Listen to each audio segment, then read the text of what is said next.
ramai berseliweran di berbagai media. Siapa yang tidak pernah mendengar istilah Meikarta? Dengan iklan TV bombastis yang mengandangkan hunian nyaman, Meikarta tentu terasa amat meyakinkan bagi banyak orang. Kota impian ini akan dibangun oleh Lipo Group sebagai pengembang. Berdasarkan dari data tirto.id, Meikarta dinilai sebagai proyek paling masif dari Lipo Group. Meikarta akan dibangun di atas tanah seluas 500 hektar dengan nilai investasi proyek mencapai 278 triliun rupiah. Pembangunan besar-besaran ini juga tidak hanya terjadi di Cikarang. Tempat Meikarta rencananya berdiri, namun juga di Yogyakarta yang pada tahun-tahun terakhir gencar menjadi sasaran pembangunan apartemen dan hotel. Magister Administrasi Publik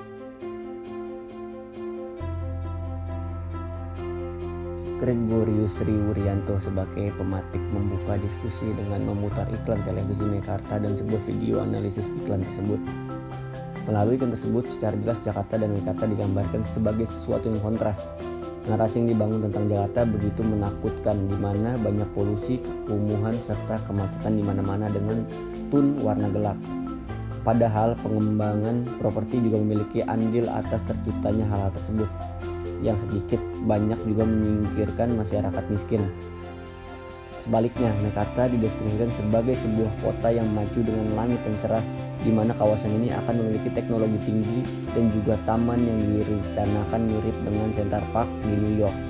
Tidak hanya melalui televisi, Meikarta juga gencar mempromosikan iklannya pada media lain yang tidak kalah masif.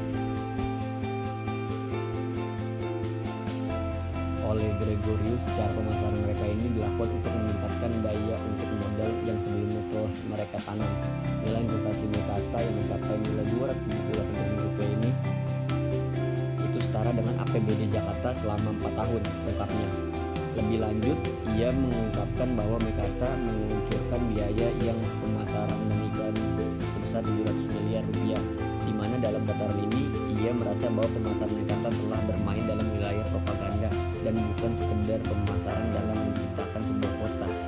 Kita saat ini sedang menghadapi propaganda kapital, ucap dosen dari Universitas Kristen Duta Wacana ini. Ia juga menjelaskan bahwa persepsi merupakan bentuk kuasa dari manusia yang kemudian menentukan kontrol terhadap bagaimana seorang bertindak terhadap sesuatu yang ada di lingkungan sekitarnya. Persepsi yang sedang dibangun oleh Meikarta adalah komparasi hidup antara konteks kehidupan Jakarta yang disempitkan dan dengan Meikarta. Dan ini adalah sebuah komparasi yang tidak fair, ungkapnya. Sedangkan Dodok Putra Bangsa lebih menekankan pada pembangunan yang berkeadilan lingkungan. Menjadi aktivis dari gerakan Jogja Ora Didol, artinya Jogja tidak peduli. Ia sangat paham mengenai pembangunan yang marak terjadi di Yogyakarta. Menurut perizinan pembangunan di Yogyakarta sudah diotak-atik dan dikemas seapik mungkin agar para pengembang dan investor dapat lebih mudah mendirikan usahanya.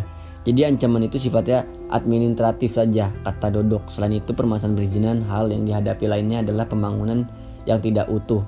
Dalam hal ini, pembangunan yang tidak utuh artinya tidak ada perencanaan konkret yang berorientasi pada masa depan, ungkapnya. Ia juga menekankan pentingnya pembangunan yang berkeadilan lingkungan, di mana menurutnya masih banyak pembangunan apartemen, hotel, dan bahkan bandara yang izin pembangunan tidak berlandaskan keadilan lingkungan di Yogyakarta. Dodok juga menekankan bahwa prinsip kemanusiaan harus ada dalam pembangunan. Hal ini harus dijadikan sebagai hal yang utama dan tumpuan dalam melakukan pembangunan.